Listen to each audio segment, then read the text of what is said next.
우리는 평안히 신앙생활을 하고 있지만 지구촌 다른 곳에서는 교회에 대한 박해가 일어나고 있습니다. 중국이 선교사를 추방하고 또 인도는 개종 금지법을 마련해서 교회를 핍박하고, 북한은 물론이고 특별히 아프리카에서 많은 핍박이 일어나고 있습니다. 사하라 사막 이남에서 박해가 너무 심해서 오늘날 순교자의 90%가 그 지역에서 일어나고 있습니다. 이처럼 한쪽에서는 교회가 부흥하고 편안한데 또 다른 한쪽에서는 박해가 일어나고 있습니다. 근데 오늘 본문도 그렇습니다. 오늘 본문의 시작이 그때에 이렇게 시작을 하는데요. 그때는 우리가 지난주에 살펴보았던 것처럼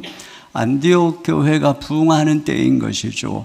바나바와 바울을 통해서 교회가 성장하고 부흥하고 있어요.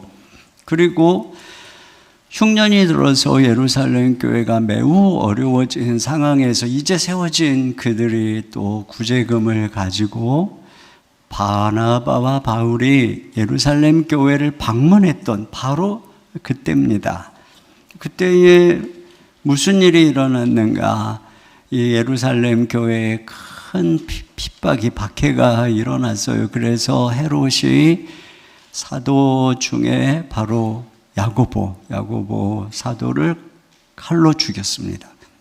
그리고는 이번에는 수장인 베드로를 죽이려고 옥에 가두은 것이죠.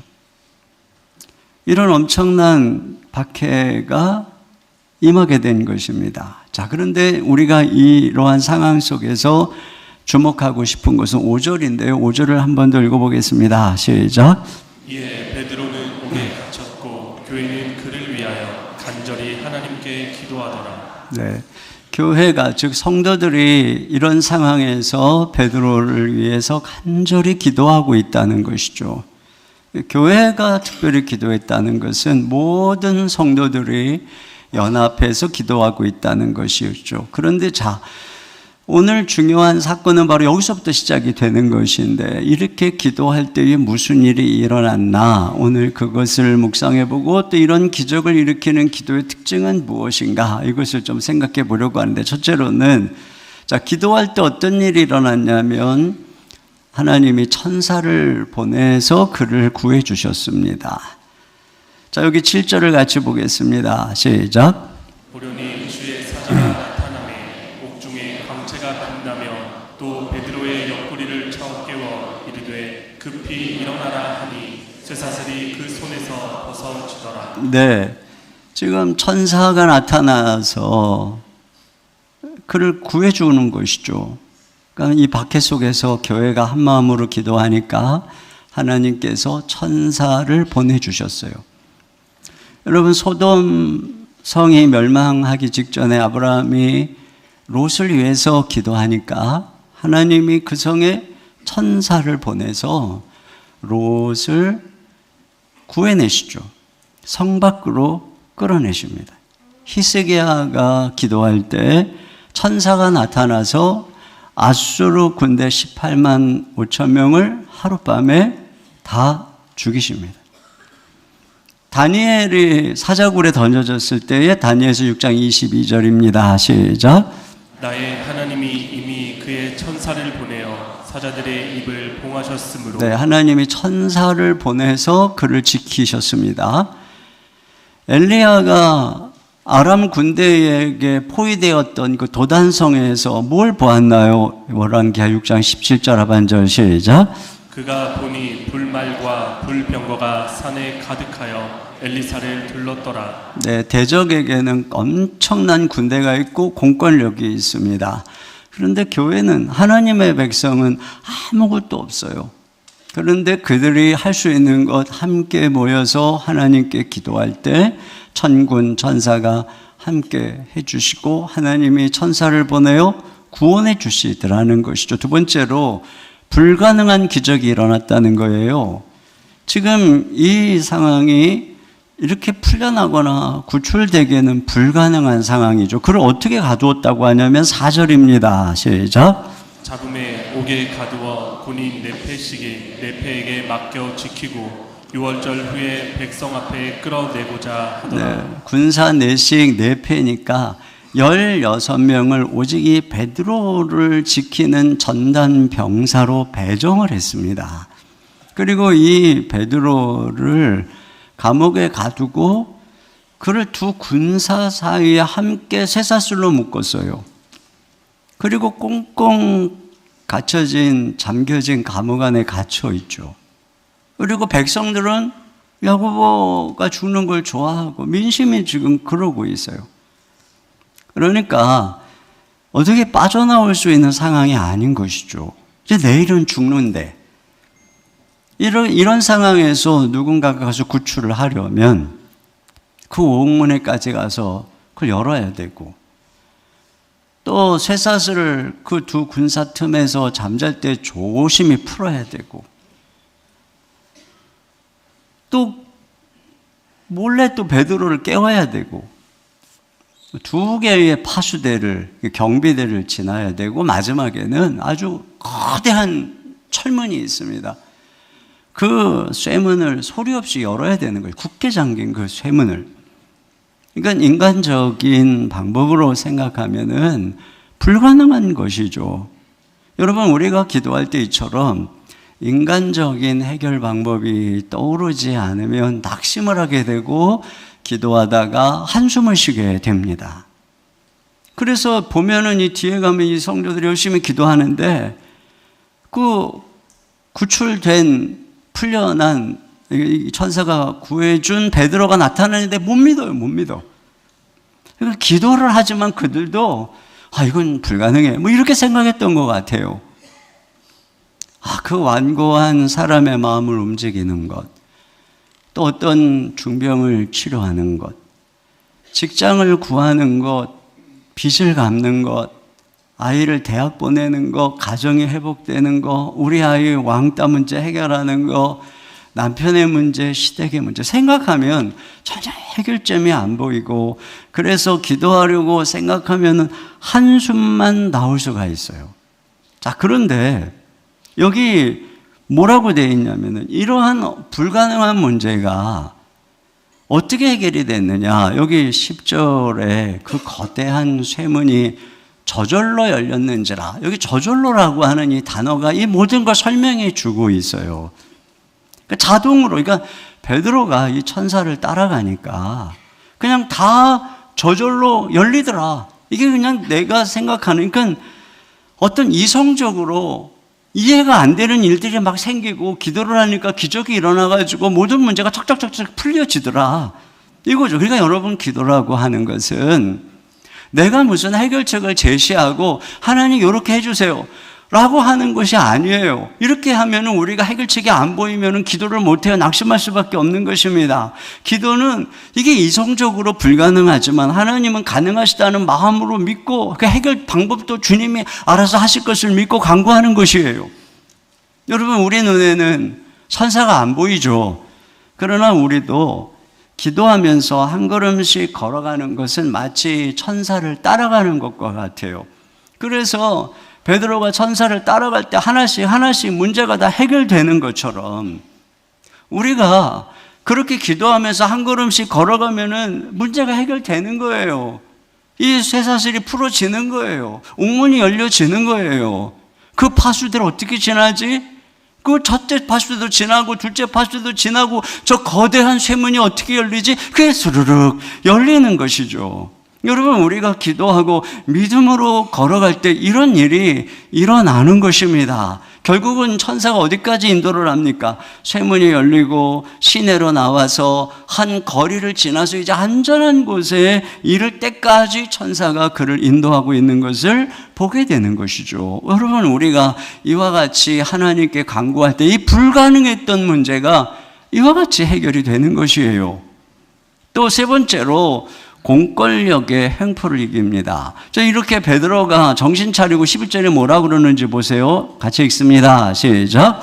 이에 베드로가 정신이 들어 이르되 내가 이제야 참으로 주께서 그의 천사를 보내어 나를 헤롯의 손과 유대 백성의 모든 기대에서 벗어나게 하신 줄 알겠노라 하여. 여기 보니까 헤롯의 손과 유대 백성의 기대라고 그러죠. 그러니까 헤롯의 손은 굉장히 강력한 권력을 말하는 것이죠. 그동안은 교회를 핍박한 것이 유대 종교 지도자들이었고, 그들에게는 그래도 일말 하나님을 경외하는 마음이 있었고, 그들에게는 사람을 죽일 공권력이 없었습니다. 그런데 헤롯은 로마 황제의 분봉왕으로서 그런 공권력을 가지고 있어요. 근데 그 헤롯이 유대 지도자들에게 잘 보이려고 내가 좀 해결해 줄게 그래가지고 지도자를 죽이고 있는 것입니다. 그러니까 공권력이 있는 거예요. 그런데다가 유다 백성들의 여론까지 업고 있어요. 여기 12장 2절 3절입니다. 시작.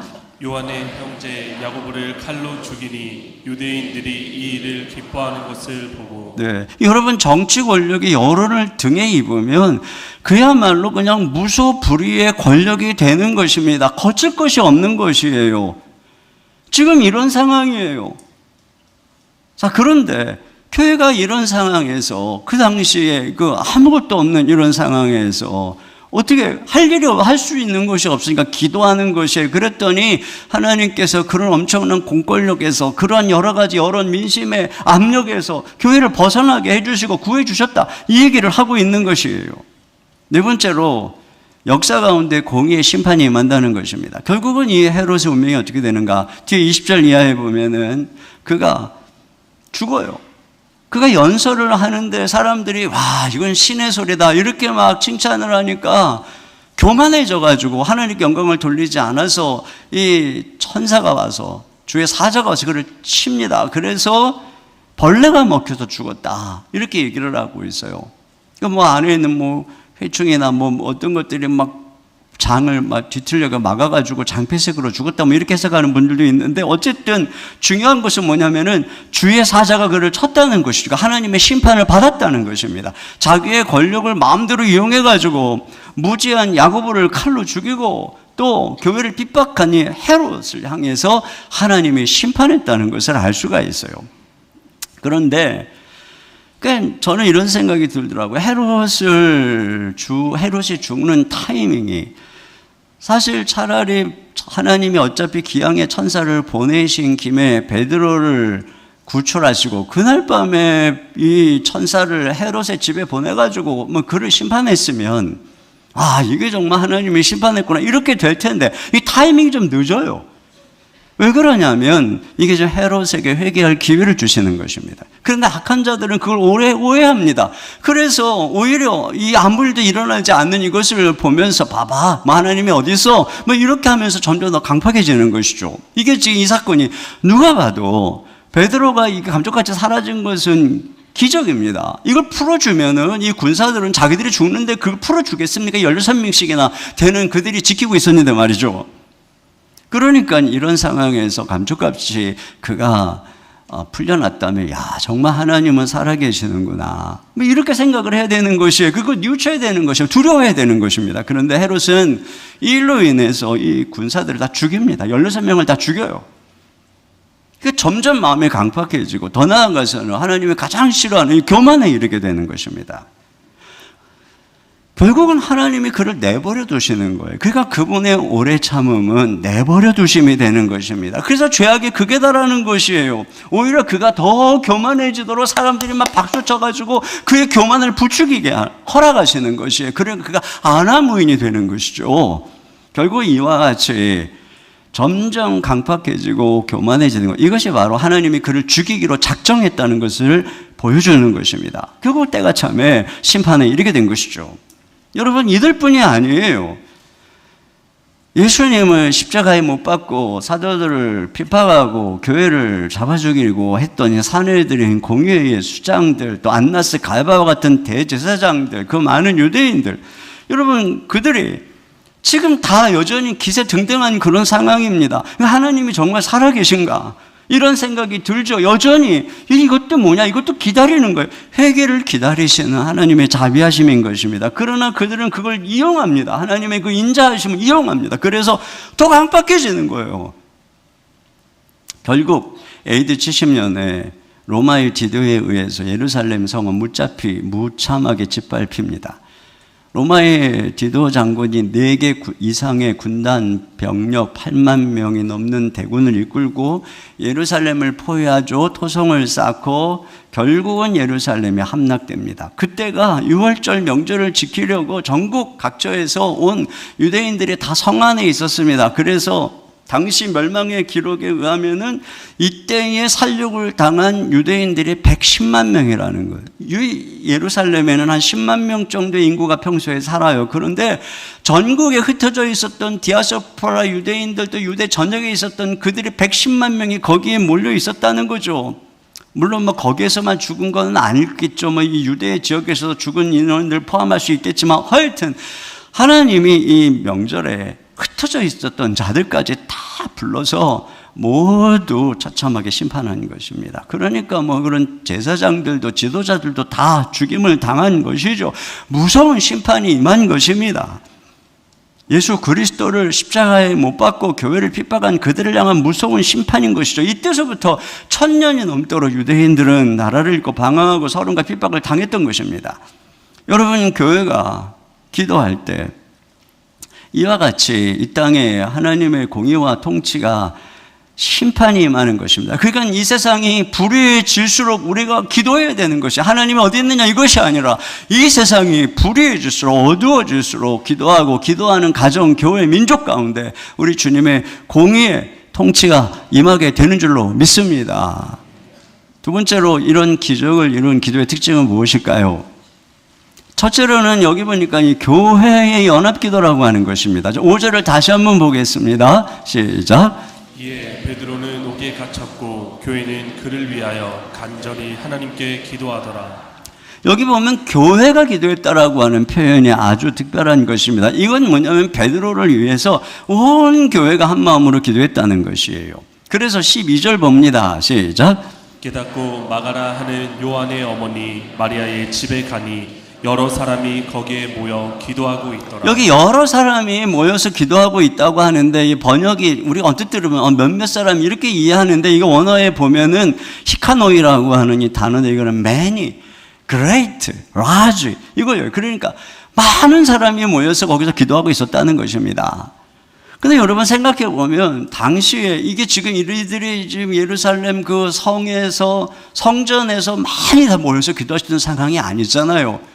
그러니까 그나마 지금 큰 집에서 많은 성도들이 모여서 기도를 했겠지만 설사 박해가 있다 할지라도 이 수만 명이 있었던 예루살렘 교회의 성도들이 이 사람들이 다가 아니었을 거예요. 그러니까 각각의 집에서도 다 같이 기도를 하고 있었을 거란 말입니다. 그래서 베드로가 나타나가지고 이 기도하는 데 와가지고 떠나면서 뭐라 그러냐면 야고보와 그 형제들, 즉 예수님의 형제 야고보입니다. 사도 말고 그에게 이 이야기를 전하라고 얘기하는 것을 볼 수가 있어요. 그러니까 그들이 거기 없었다면 다른 어딘가에서 기도하고 있겠죠. 특별히 주님의 형제 야고보는 별명이 낙타무릎입니다. 기도의 사람이라고. 그가 기도를 안 했을 리가 없잖아요.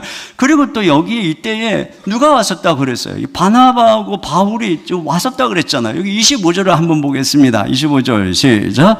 바나바와 사울이 부조하는 일을 마치고 마가라는 요한을 데리고 예루살렘에서 돌아오니라. 네. 그러니까 이때에 왔다가 이제 이 끝나고 돌아가는 거거든요. 그러니까 그가 와서 그들이 와서 베드로가 옥에 갇히고 교회가 핍박 가운데 있는 상황을 보고 당연히 그들도 함께 기도를 했겠죠. 그러니까 여기서 우리는 예루살렘 교회의 지도자들과 안디옥 지도자들이 연합해서 기도하는 것을 상상할 수가 있습니다. 그러니까 이 기도는 온 교회의 기도라고 하는 것이죠. 이와 같이 이런 문제 앞에서 온 교회가 함께 기도할 때 주님이 거기에 특별히 그 기도에 함께 하시고 그때 기적이 일어나는 것이죠. 여러분, 우리가 내일부터 하는 특별 새벽 부흥의 특징이 무엇입니까? 어린아이서부터 청년들, 청소년들, 또 장년들, 이 할머니, 할아버지에 이르기까지 온 교우가 이 새벽에 이곳에 모여서 하나님께 기도하는 것이죠. 이게 자주 있는 일이 아닌 것입니다. 여러분, 우리가 혼자 하는 기도도 들으시지만 우리가 연합해서 모이는 그런 자리에 주님의 특별한 임재가 함께하는 것이고 바로 그 가운데 기적이 일어나게 되는 줄로 믿습니다. 그러니까 여러분이 그런 자리에 있어야 되는 것이죠.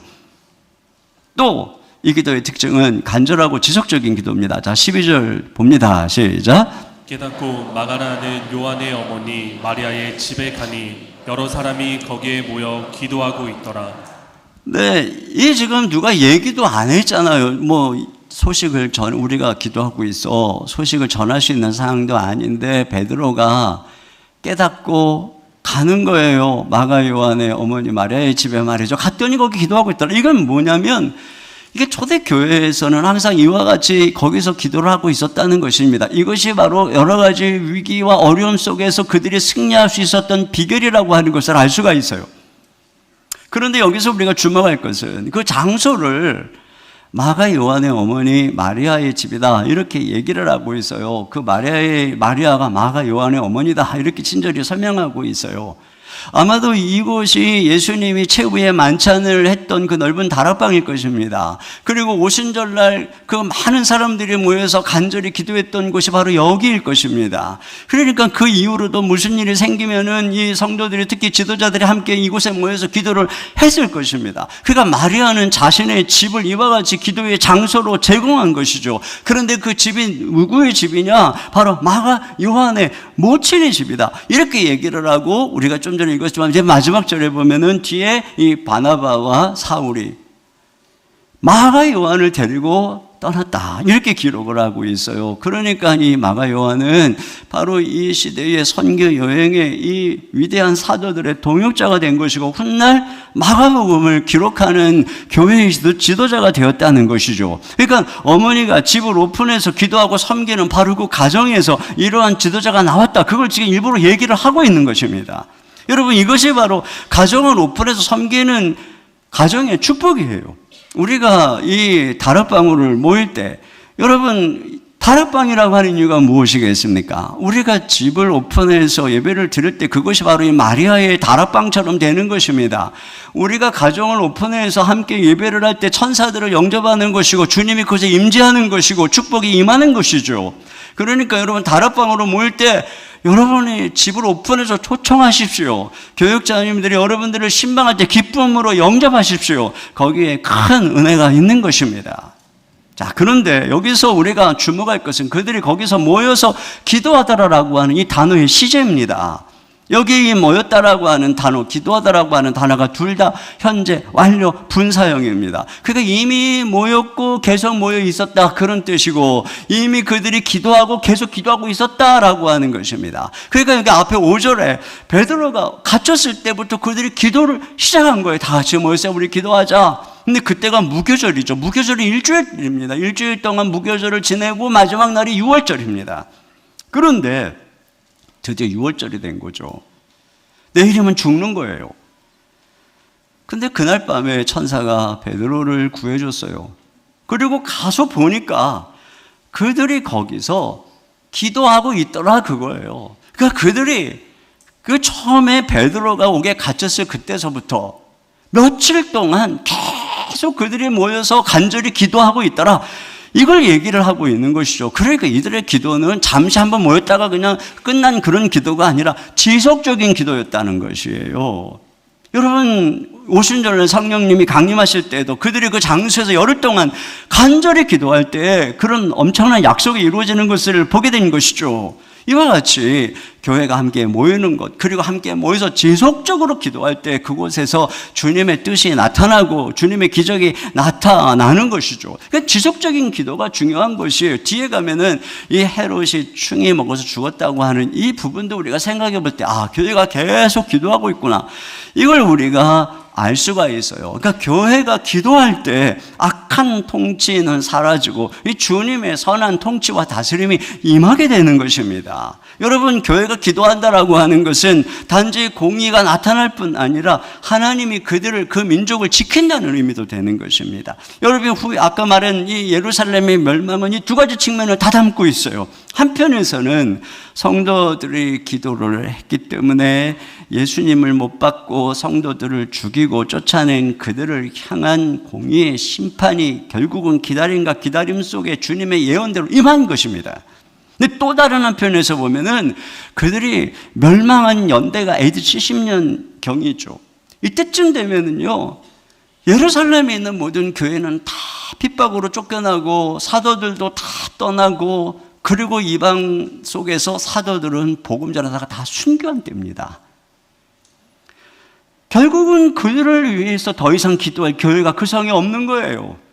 그들을 위해서 기도할 사도들도 다 죽은 거예요.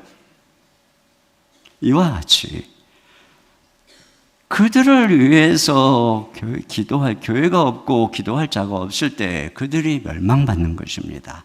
여러분, 이것을 보면은 교회의 기도가 민족을 지키는 것입니다. 기도할 성도가 없을 때, 성도들의 기도가 약해질 때 악은 번성하고 하나님의 심판은 가까이 다가오게 되는 것입니다. 우리가 내일부터 2주간 동안 함께 기도합니다. 여러분이 2주간 동안 작정을 하고 기도해야 됩니다. 다락방 식구 혼자 오면은 내가 의지력이 약할 수 있으니까 다락방 식구들과 함께 카풀도 하고 약속도 하고 가족과 함께 약속을 하고 그렇게 해서 함께 연합해서 기도해야 됩니다. 이렇게 우리가 지속적으로 기도할 때 주님이 가정의 옥문을 열어주시고 원한을 갚아주시고 주님의 공의의 통치가 우리의 가정, 사회, 교회, 이 민족에 임하게 되는 줄로 믿습니다. 세 번째로 의심하는 기도도 응답하시는가 하는 거예요. 그게 의문이 들죠. 그들이 모여서 간절히 기도를 했는데 정작 그들의 모습을 보면 믿음이 별로 없어요. 베드로가 이 마리아의 집에 가잖아요.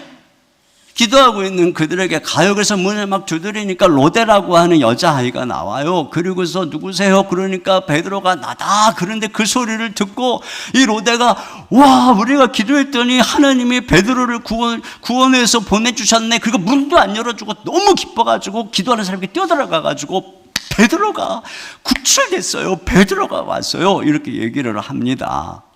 여러분, 얼마나 기뻤겠어요. 그런 반응이 뭐예요? 그들도 막 너무 기뻐해야 되는 거죠. 와, 하나님이 우리 기도를 응답해 주셨구나. 할렐루야 하고 와르르 나가야 되는 거예요.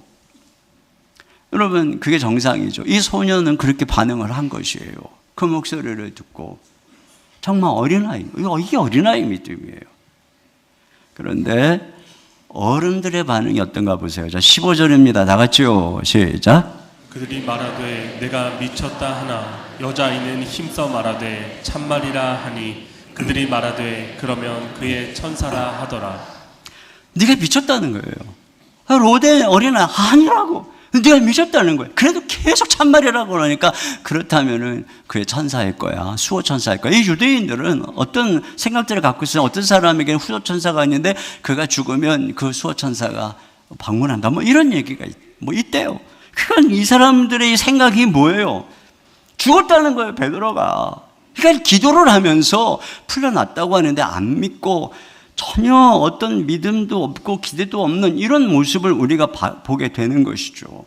물론 너무 불가능한 상황이니까 그들의 기도 속에 이런 절망이 가득한 건 뭐 이해가 돼요. 그런데 중요한 것은 하나님께서 그러한 기도를 응답하셨다는 거죠. 아, 하나님이 어떻게 이렇게 믿음도 없이 기도를 하는데 이렇게 응답을 해주셨는가, 이런 생각을 하게 되는 거예요. 제가 여기서 이 말씀을 묵상하면서 드는 생각이 뭐냐면 이 기도의 응답이라고 하는 것이 우리의 열심, 우리의 확신에 달린 게 아니라는 거예요. 오히려 이것은 하나님의 주도성, 하나님의 적극성에 달린 거라는 거죠. 저는 여기서 이 교회의 침체와 대비되는 하나님의 적극성을 봅니다. 가만히 보면 우리가 처음에 보았던 예루살렘 교회의 그 활력, 믿음, 생동감 이런 게 다 사라졌어요. 침체된 모습이죠. 여기 베드로도 말이죠. 자, 그가 잠을 자고 있는 것을 물론 우리는 전혀 죽음을 두려워하지 않는 믿음을 볼 수가 있죠. 야고보가 죽고 천국에 갔으니 이제 나도 가야 될 때가 됐나 보다. 그리고 이제 자는 거예요. 근데 제가 이걸 묵상하다가 요즘에 이제 빌립보서를 계속 연구하고 묵상하는 중이니까 바울이 빌립보에서 감옥에 갇히잖아요. 근데 감옥에 갇혔을 때 바울과 실라가 뭘 했어요? 거기 찬양을 하거든요. 찬양을 하니까 그때 무슨 일이 일어나니 막 옥문이 막 흔들려가지고 문이 쫙쫙 열리는 기적이 일어났거든요. 제가 그런 생각이 드는 거예요. 왜 베드로는 그렇게 하지 않았지? 그러면서 드는 생각이 이것입니다. 베드로가 천국 갈 믿음, 이런 확신은 있었는데 그가 너무 섣부른 은퇴의식을 가지고 있었구나. 그런데 여러분, 이러한 그들의 태도와 대비되는 것이 하나님의 적극성입니다. 제가 왜 하나님이 베드로는 구원해 주시고 야고보는 구원하지 않았을까? 이런 생각을 하는 중에 문득 깨달은 게 뭐냐면, 이 베드로는 사도들의 수장이죠. 교회 대표예요. 내가 이 반석에 교회를 세우리라 했던 바로 그 베드로 이 반석. 그러니까 베드로는 곧 그 개인이 아닌 교회 대표, 이 교회를 상징하는 그런 존재라고 하는 것을 생각할 수 있어요. 그래서 오늘 베드로의 이 구원 사건은 과거에 이 6월절에 이스라엘을 출애굽한 사건을 떠올리게 합니다. 여기 그 당시에 말이죠. 6월절에 뭐라 그러냐면 하나님이 너희가 허리에 띠를 띠고 발에 신을 신어라 이렇게 얘기했거든요. 그런데 지금 이날이 6월절이에요. 그리고 천사가 뭐라 그러냐면 8절 상반절 같이 보겠습니다. 시작.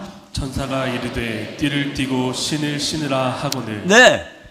그래서 그가 띠를 띠고 허리띠를 띠고 신을 신고 겉옷을 입고 천사를 따라 나서니까 불가능한 것들이 막 착착착착 열리고 그 엄청난 거대한 쇠문도 저절로 스르륵 열리더라. 이게 뭐를 또 모르게 합니까? 이와 같이 하나님을 따라서 그들이 가니까 그 불가능한 홍해가 쫙 갈라지지 않나요? 여러분, 이 베드로의 구원은 바로 제2의 출애굽 사건인 것이죠. 그러니까 단지 이것이 베드로 개인의 일이 아니라는 거예요. 오늘날 당신의 백성을 압제해서 구원해 주시는 하나님의 구원의 손길을 보여주는 사건이라고 하는 것입니다. 그러니까 여기서 우리는 이와 같은 우리 주님의 이 교회, 당신의 백성들을 구원하시는 주님의 이 주도적인 손길을 보게 되는 것이죠. 이것이 바로 우리 하나님의 주도성입니다. 적극성입니다. 그러니까 우리가 생각하는 것보다 우리를 더 사랑하시고 우리가 기도하는 것보다 우리를 더 구원해 주고 싶으시고 우리에게 더 응답해 주고 싶으신 거예요. 그러니까 기도만 하라는 거예요. 기도만 해라. 그러면 너는 네가 상상도 할 수 없고 네가 도무지 이런 일이 일어날 거라고 믿을 수도 없는 그 엄청난 기적을 내가 너에게 보여줄 것이고 그것을 통해서 내가 내 백성을 보호하고 이 세상 가운데 인도할 것이다. 지금 바로 그 메시지를 하고 있는 것이죠. 여러분, 우리가 기도하려고 했을 때 이런 문제 앞에서 우리가 약할 수 있어요. 의심하고 절망할 수 있어요. 그러나 응답이 거기에 달린 게 아니라는 거예요. 주님은 그래도 기도하라는 것입니다. 내가 너보다 네 문제도 해결하기를 원하고 내가 너보다 그 문제에 응답하기를 원한다. 나는 살아있다는 것입니다. 그러니까 내 백성이여 와서 기도해라. 이것이죠. 어떤 상황이든 어떤 가운데 있든 기도해라. 그러면 너도 믿을 수 없는 그런 엄청난 일을 내가 응답해 주실 것이다. 이렇게 주님께서 말씀하고 있는 것입니다. 그런 면에서 말해서 저는 여기서 베드로에게 천사가 나타나가지고 자고 있는 베드로 여기 옆구리를 쳐서 옆구리를 쳤다고 그랬을 때 딱 떠오르는 게 뭐예요? 발로 쳤겠죠. 발로 쳤을 것 같아요. 베드로가 누워서 자고 있어요. 주님, 저 이제 천국 가렵니다. 근데 그렇게 수원교회 강어를 가지고 편안히 자면서 이제 내 눈은 내일 죽으면 천국입니다 이러고 자고 있는 베드로를 천사가 나타나 발로 뻥 차면서 일어나 그러는 거예요. 일어나, 띠를 띄어, 신발 신어, 겉옷 입고 따라와. 이 뭔 얘기예요? 아직 안 끝났어. 너 아직 은퇴할 때 안 됐어. 아직 네 사명 안 끝났어. 너 아직 천국 올 때 안 됐어. 이거죠. 너 안 죽어. 너 안 망해. 기적은 끝나지 않아서 이거예요. 근데 왜 너 벌써 은퇴식을 가지고 너 왜 그래? 정신 차려. 이거죠. 여러분, 우리가 침체와 섣부른 은퇴 의식 버려야 되는 것입니다. 내일 새벽에 주님이 여러분 옆구리를 걷어 차실 겁니다. 벌떡 일어나세요. 이게 2주간 동안 말이죠. 그래서 우리가 세상에 매몰되어 있지 말고 이 침체와 낙심에 빠져있고 불신앙에 빠져있지 말고 이 새벽에 선포되는 하늘의 말씀을 들으시고 하나님이 주시는 새로운 미래를 향해서 새로운 발걸음으로 걸어가야 되는 것입니다. 여기 숨겨져 있는 새로운 미래를 보세요. 이 고난의 현장에 바울과 바나바와 이 사울이 있어요. 그리고 마가 요한이 그들을 함께 따라서 이방 선교회에 나가죠. 그러니까 지금 베드로에게, 이 성도들에게 새로운 미래를 보여주는 것입니다. 끝난 게 아니다. 너희들에게는 이 문이 닫혔는지 모르겠지만 더 넓고 더 위대한 사명이 있다. 미래가 있다. 새로운 세계가 있다. 땅끝까지 말이죠. 할 일이 얼마나 많아요. 다 끝났어. 뭐가 다 끝납니까? 내가 지난 30년 동안 이렇게 교회 열심히 섬기고 제 일은 다 끝나. 뭐가 다 끝납니까? 지금 이 온 땅에 할 일이 얼마나 많은데 땅끝까지 내 증인이 되라 말씀하신 주님의 대위임령이 있고 주님이 살아 통치하시는데 말이죠. 무슨 은퇴입니까?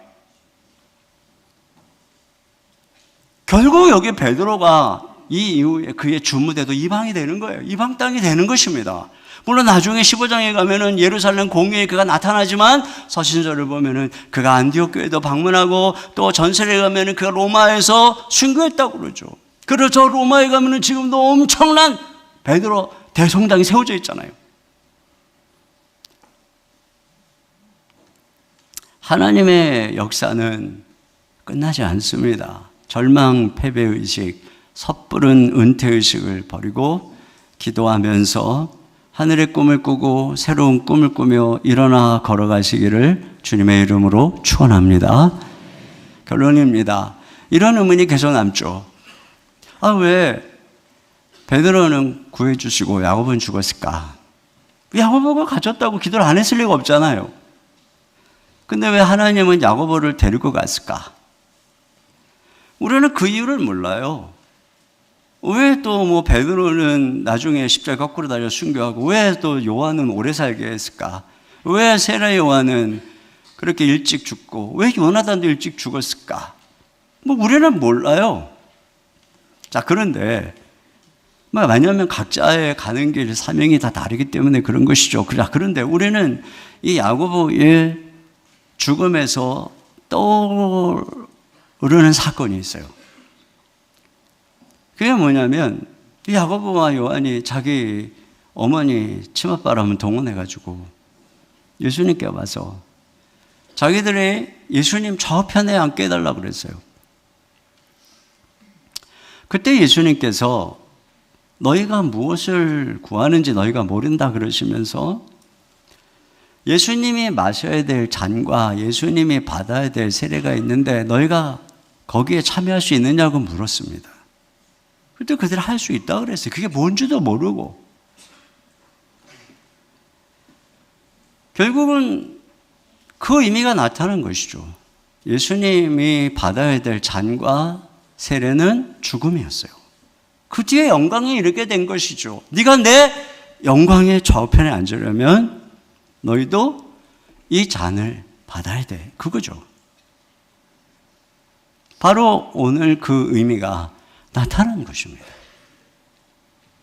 그러니까 이 죽음은 헛되고 아쉬운 죽음이 아니라 그가 주님의 잔 세례에 참여한 것이죠. 고난 뒤의 영광을 바라보면서 그분의 죽으심을 본받은 것입니다. 왜 사도들이 다 순교했을까요? 그렇게 열심히 섬긴 결말이 왜 순교했을까요? 여러분, 우리는 우리가 이 땅에 보내진 목적을 생각해야 됩니다. 그리고 우리가 지금 어디로 가고 있는지, 목적지가 어딘지, 본향이 어딘지를 생각해야 됩니다. 그렇다면 그들은 자기들이 이 땅에 보낸 목적을 향해서 굉장히 열심히 모범적으로 살다가 그 목적 가던 품에 직행한 것입니다. 여러분, 우리는 어차피 다 죽어요. 근데 우리가 어차피 죽을 거 열심히 이 땅에 사명 감당하다가 한순간에 그 마지막 순간까지 죄 복음 증거하다가 순교 해갖고 천국 가는 게 낫지. 무슨 몇 년을 병실에 누워서 고통받다가 죽는 게 낫나요? 여러분, 여행하다가 집에 갈 일 있으면 비행기 타고 딱 가는 게 낫지. 배 타고 멀미하고 기차 타고 걷고 버스 갈아타고 그러고 고생 가는 게 낫습니까? 그러니까 이들은 진짜 자신의 삶을 애누리 없이 낭비 없이 살다가 간 거예요. 우리가 건강한 이유가 있다면 아직도 주의 일을 위해서 하나님이 우리를 쓰시려고 주신 것이 너 오래 살아라. 여러분, 오래 살아도 죽어요. 건강을 주시는 만큼 온 힘을 다해서 이 사도들처럼 소진하다가 어느 날 잠이 들었는데 못 일어나면 천국에서 눈 뜨는 거예요. 제가 특히 준비를 하다가 하루에 막 10시간씩 앉아있고 막 허리도 아프고, 올해는 로잔 대회 있는데 너무 바쁘니까 일주일만 할까 막 별 생각을 다 했어요. 그러다가 제가 빌립보서를 묵상하다가 깨달았어요. 오늘도 하나님이 나를 살려두시고 나에게 건강을 주신 이유가 무엇인가? 바울이 그랬듯이 성도들의 영적인 유익을 위해서구나. 그렇다면 내가 열심히 빌립보서를 연구해서 이 2주간에 성도들에게 이것을 전해주는 것, 이것이 얼마나 성도들에게 큰 유익인가.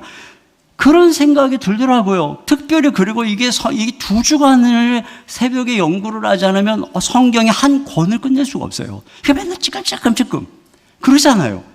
지금 뒤에도 없는 맨날 사도행전 많은데 이거 맨날 그러니까 한 장씩 하는데 이것도 다 많다고 막 그래가지고 제가 엄청 스피디하게 좀 하고 있잖아요. 네? 근데 우리가 2주를 같이 있으면 빌립보서의 그 한 권을 딱 거기서 우리는 깊은 은혜를 받을 수가 있어요. 여러분, 여러분이 새벽을 깨우고 또 그 새벽을 깨우는 그 고난의 헌신 속에서 밝은 정신으로 나왔을 때에만 하나님이 열어주시는 말씀의 차원이 있어요. 제가 늘 느끼는 거예요. 새벽에 전했던 말씀 여기서 전하잖아요? 안 돼요. 그런데 새벽에는 정말 그 깊은 말씀이 우리에게 다가오는 것이죠. 그러니까 그런 생각이 드는 거예요. 이것이 좀 나를 힘들게 할 수 있고 내 건강을 약하게 할 수도 있고 또 이것이 여러분의 삶을 피곤하게 할 수도 있고, 그러나 내가 새벽을 깨울 수 있고 내가 이것을 할 수 있는 건강을 주신 이유가 여기에 있는 거예요. 다른 이유가 아닌 거예요. 이걸 위해 소신하라고 있는 것입니다. 여러분, 우리가 그렇게 열심히 주를 위해 뛰다가 죽으면 그게 최고의 행복인 것이에요. 죽는 순간까지 달려가다가 죽는 게 최고의 행복인 거예요. 어느 날 주님이 부르면, 그러니까 우리는 야고보의 죽음에 의문을 달 게 아니에요. 그냥 의미 없이 오래 사는 게 무슨 의미가 있습니까? 오래 살겠다고 몸살이고 좋은 거 먹고 특별히 부흥회 어쩌다 한 번 있는데 힘들어서 안 나오고, 이게 사는 겁니까? 나는 20년 30년 할 만큼 해서, 이런 섣부른 은퇴의식은 집어치우고, 여러분, 죽기까지 사명의 은퇴는 없어요. 숨지는 순간까지 모든 생명을 다 소진할 때까지 오직 주를 위해서 달려가는 저와 여러분 되시기를 주님의 이름으로 축원합니다. 우리 시간 같이 찬양 드리겠습니다. 왜 나만 겪는 고난이냐고 불평하지 마세요. 고난의 뒤편에 있는 주님이 주실 축복 미리 보면서 감사하세요. 우리 시간에 같이 이 찬양 주님 앞에 드리겠습니다.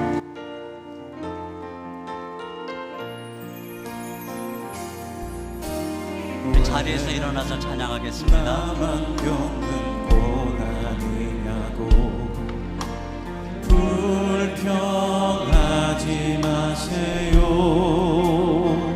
고난의 뒤편에 있는 주님이 주실 축복 미리 보면서 감사하세요.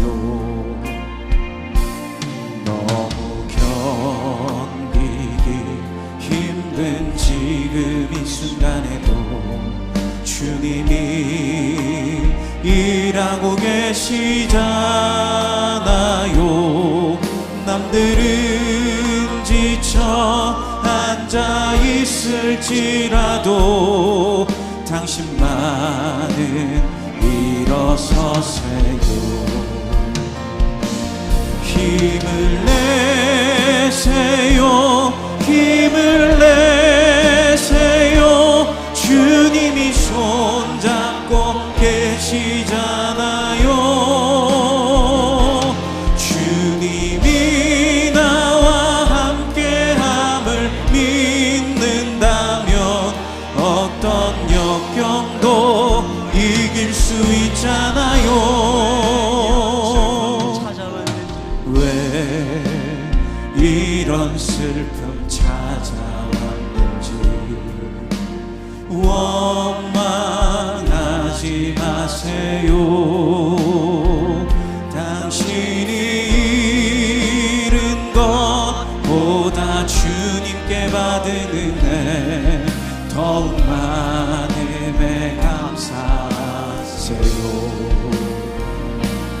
너무 견디기 힘든 지금 이 순간에도 주님이 일하고 계시잖아요. 남들은 지쳐 앉아 있을지라도 당신만은 일어서세요. 힘을 내세요. 힘을 내세요. 주님이 손잡고 계시잖아요. 주님이 나와 함께함을 믿는다면 어떤 역경도 이길 수 있잖아요. 힘을 내세요. 힘을 내세요. 주님이 손잡고 계시잖아요. 주님이 나와 함께함을 믿는다면 어떤 역경도 이길 수 있잖아요. 우리 이 시간에 함께 기도 제목을 같이 읽고 같이 기도하도록 하겠습니다. 함께 읽겠습니다. 고난 속에서 우리를 구원하시고 불가능을 가능케 하시는 하나님을 온전히 믿고 함께 기도할 때 주님의 공의의 통치가 임하게 하소서. 아멘. 온 교회가 한 마음으로 연합하여 간절하고 지속적으로 기도하게 하소서.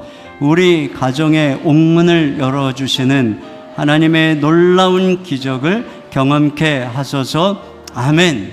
우리 안에 침체와 섣부른 은퇴 의식을 버리고 다시 일어나 기도하며 새로운 미래를 향해 나아가게 하소서. 아멘. 내일부터 시작되는 특세에 모든 성도가 새벽을 깨워 말씀의 자리, 은혜의 자리에 나올 때 성령을 부어주사 주를 위해 다시 달려가게 하소서. 아멘. 우리 같이 한 목소리로 기도하겠습니다. 하나님 아버지 감사합니다.